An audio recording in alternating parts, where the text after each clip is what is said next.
우선 살색으로 얼굴을 칠해준 뒤 가지런히 나 있는 이를 하얀색으로 칠해주고 눈과 눈썹을 살살 칠해줍니다. 와우. 안녕하세요 여러분, 일반인 코스프레 중인 하이서입니다. 여러분은 만화 좋아하시나요? 저는 제 인생의 절반과 등가교환을 할 만큼 좋아합니다. 저는 특히 제 인생 3대 만화가 있는데 그 중에서도 강철의 연금술사를 가장 좋아합니다. 첫 화부터 소파에 오줌 지리면서 본 기억이 있네요. 물론 어머니한테 혼난 건 덤이고요. 그래서 피규어로 만들어야지 하고 있었는데 미루다 보니 어느새 24살이 되어버렸네요. 어른이가 된 지금에 와서도 미루고 있었지만 3D펜은 고된 작업을 이기지 못하고 그만 막혀버렸고, 코로나 때문에 메이커스가 쉬는 바람에 당장 만들고 있던 영상 2개가 동시에 망해버렸습니다. 그래서 다음 영상 주제를 찾다가 이번 기회에 만들자 싶어서 어쩌다 보니 인생 처음으로 스컬피에 손을 댔네요. 말하다 보니 어느새 철사와 테이프로 뼈대를 다 만들었습니다. 만들어준 뼈대에 스컬피를 발라줄 건데, 스컬피라는 걸 처음 듣는 분들을 위해 설명하자면 일반적으로 물로 반죽한 지점토 같은 것과 달리 스컬피는 유점토, 즉 기름을 베이스로 반죽한 점토로 쉽게 말해 고무차륵입니다. 대신 가격은 일반 고무차륵의 약 40배 정도 합니다. 오늘도 제 통장에 치얼스. 그리고 잘 굳지 않는 특성 때문에 작업 시간을 길게 잡을 수 있어 그 특성상 보통 피규어 같은 섬세한 작품을 만들 때 쓴다고 하네요. 혹시 굳더라도 베이비 오일 같은 기름 성분을 넣고 반죽하면 다시 원래대로 돌아온다고 합니다. 스컬피로 몸통의 기본적인 형태를 잡았다면 패션의 완성, 얼굴을 만들어줍니다. 뾰족한 계란에 코를 달아주고 눈과 입을 살살 달래감이 눌러주면서 틀을 잡습니다. 형태가 잡혔다면 목에다가 잘 박아주고 붓 뒤를 이용해서 찌그러지지 않게 잘 다듬어줍니다. 하지만 아마 고수분들은 느끼셨을 겁니다. 이게 금기의 시작이었음을. 그런데 계속 작업 중에 엉덩이 쪽 관절이 덜렁거려서 인터넷을 찾아보니 열을 가하면 굳는다네요. 저도 머스탱 대령처럼 손가락을 튕겨서 불이 나면 좋을 텐데요. 혹시나 싶어서 해봤지만 아무 일도 안 일어났습니다. 그래서 3D펜용 터보라이터로 조금씩 지졌는데 그런 짓은 하지 말았어야 했습니다. 표면이 구워지다 못해 아예 까맣게 탔습니다. 심지어 얘는 달달한 냄새도 아니고 진짜 기름 탄내가 나요. 먹지는 못한다는 것을 직감적으로 느꼈습니다. 결국 여기저기 타고 갈라졌지만 어떻게 고정을 시켰네요. 그리고 실제 에드 피규어가 상의를 까고 있으니 열심히 상체 근육을 위주로 더듬어 주었습니다. 저에게 있어 가장 행복한 시간이었죠. 탄탄한 대흉근과 잘 갈라진 복근을 시작으로 엄지 2개 정도의 넓은 광배근과 견갑골, 가늘어 보이지만 훌륭하게 생긴 이두근, 마무리로 전완근까지 열심히 더듬었습니다. 에드의 근육과 함께 행복한 시간을 10시간 넘게 보냈네요. 다음은 손을 만들 차례입니다. 원래 에드워드의 오른손은 오토메일이지만 지금 만들려는 건 플라스크 속의 난쟁이 호문클루스와 싸울 때의 에드이기 때문에 양쪽 다 정상적인 손으로 만들어줍니다. 이때 굉장히 인상적이었던 장면이 있는데, 다들 호문클루스의 공격에 쓰러진 위기의 상황, 알폰스가 자기의 혼과 바꿔 에드의 오른팔을 연성해주고 바로 부활한 에드가 호문클루스를 후려패놓고 나서 일어나 삼류, 너와 우리는 격이 다르다는 것을 보여주마. 사실 만화책의 3화에서 사이비 교주에게 내려와라 삼류만 제외하면 똑같은 이야기를 하는데 이 대사 하나에 참 많은 이야기가 담겨 있었구나 싶었습니다. 잘 더듬어졌으면 얘도 전완근에 합체해주고 튀어나온 부분 없이 잘 다듬어줍니다.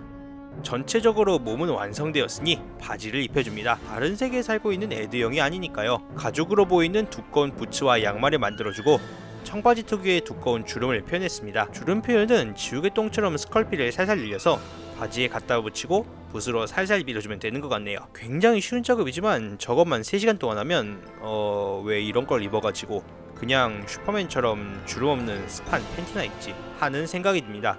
그래도 꾹 참고 관절이 꺾인 부분이나 살짝 웰던이 되어버린 엉덩이까지 주름을 잡아줍니다.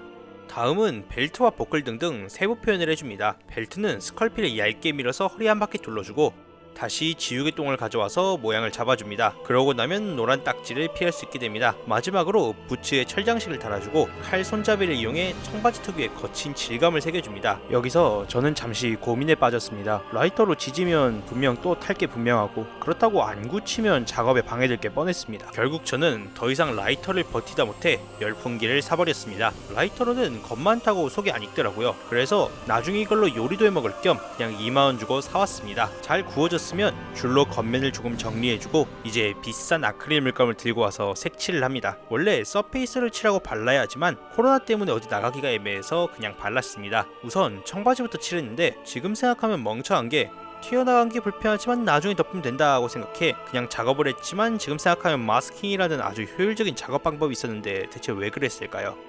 벨트랑 버클을 칠하면서 계속 튀어나가는데 지금도 튀어나가는 게 눈에 보이는데 이래서 사람이 머리가 좋아야 하나 봅니다. 어쩌겠습니까? 머리가 나쁘면 손이라도 열심히 해야지. 아까 빼놨었던 부츠도 마저 칠해주고 계속 튀어나가던 벨트도 어찌저찌 마무리해줍니다. 다음은 몸통을 살색으로 칠해줍니다.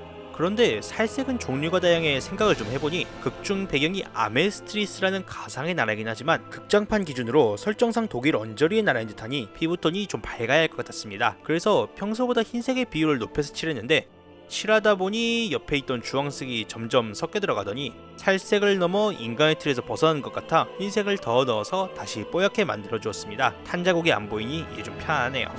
어쨌든 전체적인 색을 입혀주었습니다. 이제 대망의 얼굴을 칠할 차례입니다. 그리고 황천의 썸네일의 시작이기도 하고요. 우선 살색으로 얼굴을 칠해준 뒤 가지런히 나있는 이를 하얀색으로 칠해주고 눈과 눈썹을 살살 칠해줍니다. 사실 여기서부터 불안불안하긴 했습니다. 이대로면 저도 문너버로 넘어가 진리를 만난 뒤 팔다리를 날릴 것 같아서 필사적으로 머리카락을 심었는데 저는 분명히 사진을 보고 만들었는데 열심히 만들었는데 와우. 아직 포기하긴 이릅니다. 머리를 급하게 열풍기를 들고 와 빠르게 구워주고 칼과 줄을 이용해 머리를 다듬기 시작했습니다. 분명 간절히 원하면 진리의 문을 넘어 애들을 연성할 수 있을 거라고 믿었습니다. 의미가 없었습니다. 아직 끝나지 않았습니다. 머리를 노란색으로 칠해주고 머리 장식까지 결국 작품난 애드가 되었네요. 이런 제기랄. 아직 옷이라는 가능성이 남아있었습니다. 그래서 옷을 입혀보았습니다. 전투 중에 생동감을 살리기 위해 휘날리는 듯한 주름을 열심히 표현하고 400도씨의 웰던으로 구워준 뒤 조금씩 깎아내어 전투의 격렬함을 표현했습니다. 한 땀 한 땀 영혼을 담아 깎고 또 깎은 뒤 옷색은 고정대로 밝은 남색으로 칠해주었습니다. 하지만 인체 현성의 대가는 가혹했습니다. 저는 너무 오만하게도 금기를 범했던 것입니다. 그렇게 에드의 연성은 실패했습니다. 저는 결국 제 삼류 같은 실력을 참지 못했습니다. 학교 뒤편에 쓰레기장으로 가서 나무더미 위로 올라가 쓰레기차가 저를 데리러 올 때까지 기다리지는 않고 나무를 패왔습니다. 물리적인 의미로 나무를 패왔습니다. 일단 금기를 범해 인체 현성에 실패했으니 최소한 주위에 있는 사물들에게 박력을 더해봅시다. 우선 나무를 열심히 깎아서 튀어나온 부분을 정리하고 지난번에 화방에서 사온 벽돌 모양 장식지를 크기에 맞춰 잘라 글루건으로 붙여주었습니다. 이것만은 실패하면 안 된다고 생각하며 작업했는데 장식지가 제 생각보다 모자라 다 덮지를 못했습니다. 그래서 저는 다른 장식을 생각해야 했습니다. 일단 LED 등을 가져와 아래에 달아주었습니다. 다음은 그동안 알뜰하게 모아둔 3D 프린터 불량품을 가져와 인두기로 녹이면서 붙여주었습니다. 지금 보니 티라노 뼈다귀에 먹다 뱉은 쿠키, 서포터와 쓰다 남은 필라멘트까지 뭐가 참 많았네요. 그리고 뽑았지만 쓸데는 없었던 볼트와 너트를 이용해 도시의 철근 같은 느낌을 표현해줍니다. 버리긴 아까워서 모아뒀는데 의외로 이럴 때 도움이 되네요. 이어서 아까 패준 나무를 들고 와 인두기로 지지면서 흔들리지 않게 고정해줍니다. 원본처럼 등 뒤에서 많은 손들이 연성되어 앞으로 날아오는 느낌으로 만들어주었는데 크기가 커서 그런지 의외로 괜찮았네요. 양옆과 뒤 합쳐서 총 6개나 만들어주면 됩니다. 다 고정시켰다면 다시 아크릴 물감을 들고 와 판 전체를 갈색으로 밑색을 깔아준 뒤에 고동색으로 모더니즘하게 마무리해줍니다. 아까 박아넣었던 철근들은 회색으로 꼼꼼하게 칠해줍니다. 그런데 지금 생각난 건데 바닥에 철근을 넣어서 공사하나? 마지막은 강철의 연금술사의 연성진을 3D 펜으로 따라 그려줍니다. 이왕 금기를 범한 김에 인체 연성진으로 그려주었습니다. 연성진을 3D 펜으로 고정해주고 연성할 때 나오는 번개들을 하늘색으로 만들어주었습니다. 저 작업을 할 당시에 돈이 없어서 LED로 도배할 돈이 없는 게 아쉽네요. 어쨌든 이 작업을 끝으로 연성진 아래에 불을 켜주면 에드워드 엘릭 피규어, 이게 아니네, 에드워드 엘릭이었던 피규어 완성입니다. 뭔가 심심해 보여서 작년에 만든 에일리언을 같이 놔둬봤습니다. 나름 얼굴도 그렇고 잘 어울리는 것 같네요. 만드는 데는 대충 10일 정도 걸렸습니다. 얼굴 때문에 이 일을 잡아먹은 것 치고는 썩 좋지는 않지만 계속 노력하다 보면 늘겠죠? 저는 더 재밌는 영상으로 찾아오겠습니다. 이상으로 하이서였습니다.